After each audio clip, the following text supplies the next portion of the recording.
So the screenshots, welcome screen, obviously menu, right? You know, something, some helpful information to the user, and then the menu.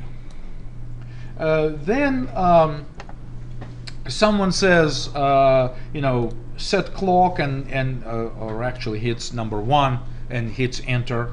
The user will see then this screen, and it will communicate with the user. So first this is printed, right? This is printed, and we ask them, okay, why don't you enter a corresponding day of the week, and it's Monday or Tuesday or whatever other day is. You should probably validate that they don't enter something, you know, unrecognizable, and then you ask them for the time, and then they kind of can confirm that this action did take place, the day was set and the time was set. And now I would strongly recommend, instead of jumping right back to the menu, have a pause. Essentially just go into this pause and say, all right, press enter to continue, or something like that, and just so that the user can observe this information, kind of see your confirmation, instead of it just flying right back to the menu without any acknowledgement that the system has taken some action, right? So that's why at the end of every screen here, I'm just saying press enter to continue, okay? All right, so an example with adding an airline. So for instance, I go right away to specify the airline name, the airline code, and then specify the aircraft, and it says first, business and economy class capacity. Obviously we're working with passenger transportation here, so we don't care about much about any cargo. So we just basically specify those parameters, and we say, all right, so this particular airline was successfully added, and so go ahead and press enter to continue, which obviously will bring me right back to the screen. In the prototype that I'm planning to design, I think what I'm going to do is that I would like to also print these headings each time I go into these particular functions or use cases. I will have perhaps my menu printing those headings. As soon as the menu recognizes this is their choice, the menu user interface object can print this, and then have the rest of the perhaps main method start this main conversation with the user, and obviously that sometimes, not in this particular case, but in some cases, of course, it could include another sub-menu and so forth. So let's just make sure that we're on the same page. So adding airline, just basically asking user to provide the information. They type it in, we get it from the user, and we say confirmation, press enter to continue. So once we have something added, we'll say add flight. In this case, obviously you cannot add a flight unless the airline's already on file, right? So in this case, we say first we need to start with airline code and the flight number. But the airline code, if they enter a non-existing airline, then perhaps we need to tell them that it wasn't found, and therefore would you like to retry? Yes, question. Now, this is meant for, say, like an airline to add a flight. This isn't for someone like, say, one of us who wants to book a flight to go in there and book a flight. This is meant for someone at like the airline level saying, okay, today I got a new aircraft. I'm going to make it a 747 whatever, and this is where it's going to go. Very good question. Thank you, Bruce. Yes, exactly. This is not a ticket, booking tickets. This is not, and this could be extended to another set of functions to let the user to actually book flights and buy tickets and do all that. This is just putting together a schedule. So obviously this is an airline professional or whatever that entity is authorized to put together a schedule and correlate it between multiple airlines.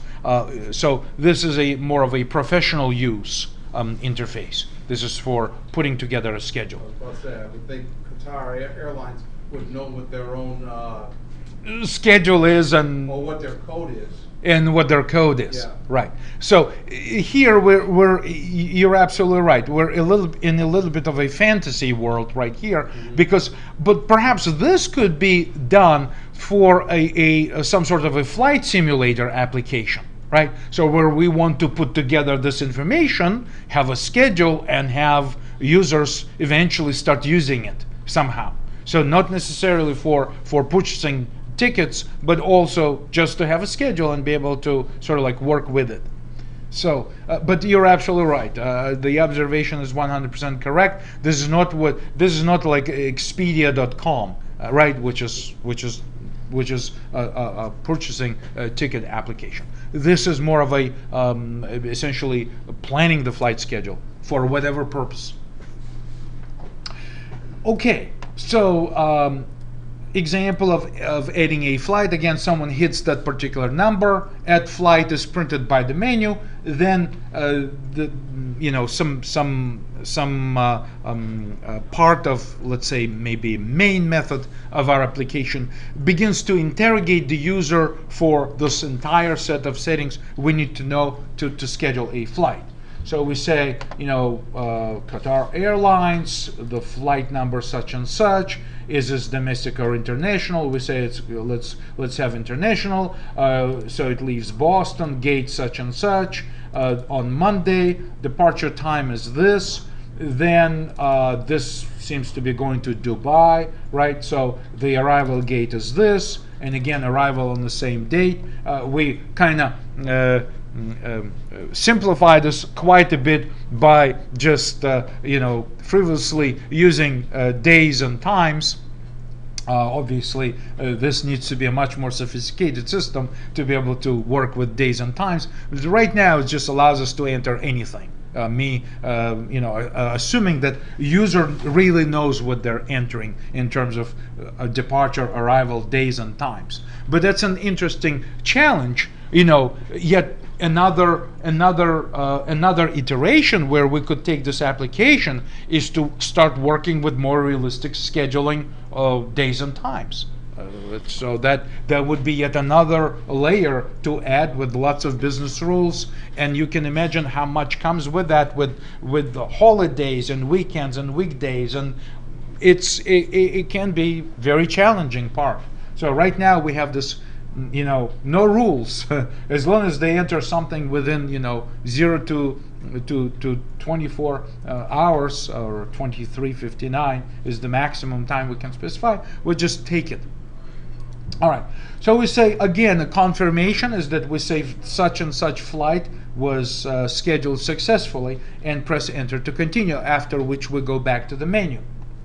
Show flight information. So now again, enter airline code. I'm assuming if we enter an airline code which doesn't correspond to an existing airline object somewhere in our flight schedule, then we should tell them, sorry, we couldn't find it, and would you like to retry or go back to the menu, right? So then the flight number, again, the flight is this, but if it's not an existing flight, again, we could say, sorry, couldn't find it, and we could even ask them, would you like to add that particular flight to the system? But not a requirement. We just can say, would you like to retry it again to enter the airline code and number, or just go back to the menu? Well, anyway, if they do enter an existing flight parameters, then we just show everything that we know about this flight, right? Just show everything and press enter to continue. Very simple. Show departures. So in order to show the departures, this is where we, somewhere down, under the hood, we're gonna be doing what? So show departures. So let's take a look at the screen first. So obviously we need to ask what airport and what day of the week. and we're just going to print everything we can find for the day of the week for this particular airport. I'm assuming, okay, these are actually departures, right?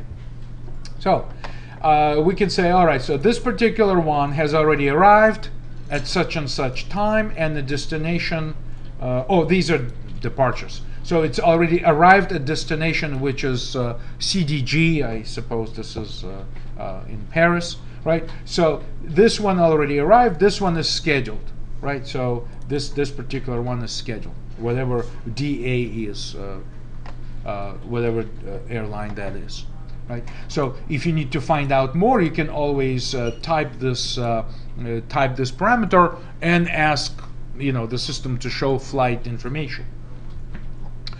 Okay, so again, press enter to continue. So the question is, how do we gather all this information? What is the real scenario behind, give us the airport, give us the day of the week, and let's show this information. Let's scroll back all the way to our structure, to our class diagram. Before we do that, let me save